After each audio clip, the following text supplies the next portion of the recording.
Aduna na mga suspek ang Talisay City Police sa sunod-sunod nga pagpamusil sa dakbayan. Gani usa sa mga suspek na dakpa na sa masakop sa Provincial Intelligence Branch sa Cebu Provincial Police Office.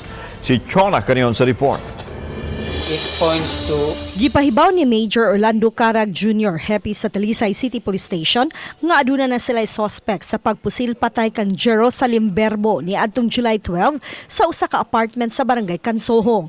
Gani nakuhaan sa CCTV camera ang mga suspect atol sa hitabo.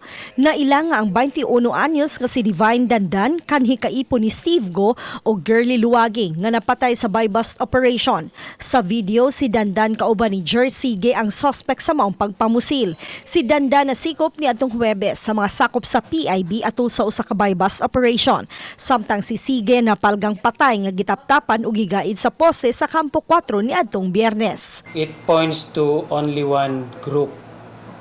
Na yung group na yon ang nakikita kong commonality is the involvement nung babae na sinasabi kong nakita dun sa crime scene nung July 12. Midugang si Carag nga dako ang posibilidad nga ang grupo gihapon ni Divine ang nagpaluyo sa pagpatay kang Renante Otero kinsa gibitay sa usa ka taytayan sa San Isidro ug ang Jimbo Gadiano sa may barangay Lagtang. Gihulagway sa opisyal nga konektado silang tanan sa drug lord nga si Luwage. Sa pagkamatay ni Luwage, nagunay na sila og nag-ilog kinsay mangu sa pundok.